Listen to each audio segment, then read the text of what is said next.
大家好，我是 David， 欢迎回来我的频道。今天我们再做一个鞋款 review， 是什么呢？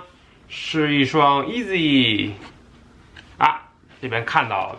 现在鞋标看一下，是 Easy Boost 350 V2 10号半，然后原价是在220左右吧。这个 Easy 说起来也好笑，感觉Easy 都快死了，我才买到了第一双原价的这个350，还是通过 raffle 中签儿，之前都有抽都没有中，然后很不幸的就是700，我一抽一个中，一抽一个中，所以就很失望啊！我又不是老爹，老让我抽到老爹鞋干嘛？那打开两双鞋，左边的话，我这个是有一个小吊牌 ，Easy 感觉就是现在真的是大众化了，感觉不知道是好抢了，所以我才中了呢，还是怎么着？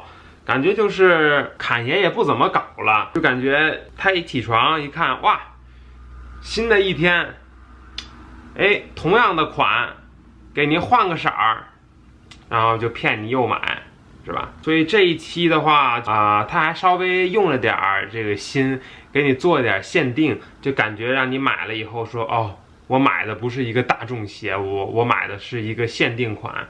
所以这双鞋是北美跟拉丁美洲的限定，这双鞋是 clay， 就是泥土的那种颜色，所以是有这种红红的这种红土的颜色。还有非洲、欧洲这边是另外一个颜色，然后亚洲是第3个颜色。所以这次一共出了3个颜色，但是因为我们在北美，所以只能买到这个 clay 的这个颜色。那后面的话，它就是有这个three stripes 3条的这个 logo， 里面后跟这边都是 padded， 所以很软。里面的话，它是有这种感觉是这种翻皮吧做的这个加固在鞋带的地方。后面的话，这边的小拉手是这种超级的橘。这个相机好像看不太出来，但是看上去就是荧光橘，比这个要再荧光好几倍，大家就自己想象一下。鞋带的话也是这种土色吧，这种有点像晒伤了的肉色吧。鞋底就是透明的，细看就是有一种水蜜桃果冻的颜色，然后它渐变往上越来越亮。鞋的内侧这边有一条线比较深，应该就是 Boost 跟这个 Primeknit 相遇的这个点吧。然后呢，后跟也是这样子的，就是这块是从下面贴上来的这样。外侧这个透明的地方呢，是用这种感觉塑料的线缝纫的，跟这个 Primeknit 缝在一起了。中间1/3是透明，完全透明的。前后的话是被这个橘色和这个垫给挡住了。底下的话，这个好像不太想 focus 底下的话，这边根部就是写着 Boost。这双鞋很像，就是一手一个板砖，一手一个 cream， 然后啪一碰，就得到了这一双这个 clay， 所以感觉就是没有什么设计灵感在里面，它也没有什么故事，因为它也不是一个有故事的这么一个鞋款嘛，对吧？不像乔丹，它还有故事，它可以跟你扯一扯，什么这是北卡蓝什么黑红白是 Chicago 颜色它这双鞋也没法跟你扯这么多东西所以感觉就是有点设计感缺乏。那里面的话，鞋垫呢也是这种很普通的这种 Easy Adidas 的鞋垫，中间有一个这个 logo。那鞋垫的后面呢是这样子，然后也不是很厚，感觉很薄。但是说实话 ，Boost 你也不需要什么鞋垫对吧？鞋底呢就是这个样子的，有 Boost 露在外面的。然后鞋的内侧是这个鞋标的位置，鞋标是这个样子。那这双鞋也就差不多这样了。个人的话，作为一个乔丹1的爱好者，这双鞋我不是特别喜欢，可能穿着舒服一些或者怎样，但是我其实近期一直就穿 Converse 的那个 CDG 吧，就是 Converse 不是 CDG 款，它下面有搁了一个软软的垫子嘛，所以就很舒服走着。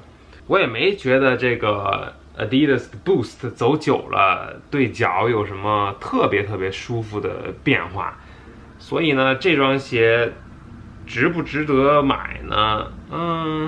如果你实在喜欢这个的话，可以买，但是 Easy 嘛，就是它肯定还会再出不同的颜色，它故意把彩虹都给你出来了，它就结束了。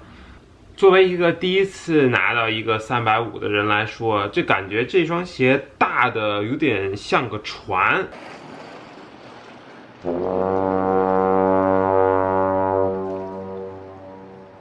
虽然是个矮帮的，但是不知道为什么，就是怎么看，怎么感觉它特别大。我脚没有这么大，但是感觉它就是超级大，而且它这两边也很宽嘛。大家如果是 Easy 的老忠实粉丝的话，应该就不用听这一段了啊。就是作为一个第一次拿到这个东西的人来说，这边实在是太宽了，我感觉。这双鞋是10.5号，差不多是我的 size 吧。我估计能穿一个10号，应该可能会更舒服一些。10.5号稍微有点大了。那10.5号的 size 大家可以看到就是这么大，我的脸都可以盖住了，所以你就知道它有多宽了。我真的是贴在我脸上了啊，贴在我的鼻子上了，就是这么宽。这么宽的话，就感觉你的脚显得特别大。如果你瘦一点的话，或者怎样，你就感觉有大脚病的感觉，是吧？所以穿这双鞋千万不要去森林里走路啊，或者什么。美国这边很流行找那种 Bigfoot 之类的东西，如果在夜间被人看到了，哇，这么大的脚，砰，把你给捉去了，就不好了，是吧？是更倾向于我最爱的乔伊，虽然它没有什么东西，然后就是耐克就经常骗我们说它皮子怎么好怎么着，但是这皮子再怎么好又有什么用呢，对吧？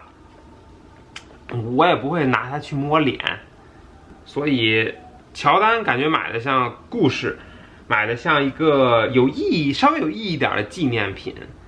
这个 Easy 的话，感觉除非你集齐整个彩虹色，要不然的话感觉没有什么特大的意义，也没有什么故事。但是如果能集齐彩虹色也是挺牛的。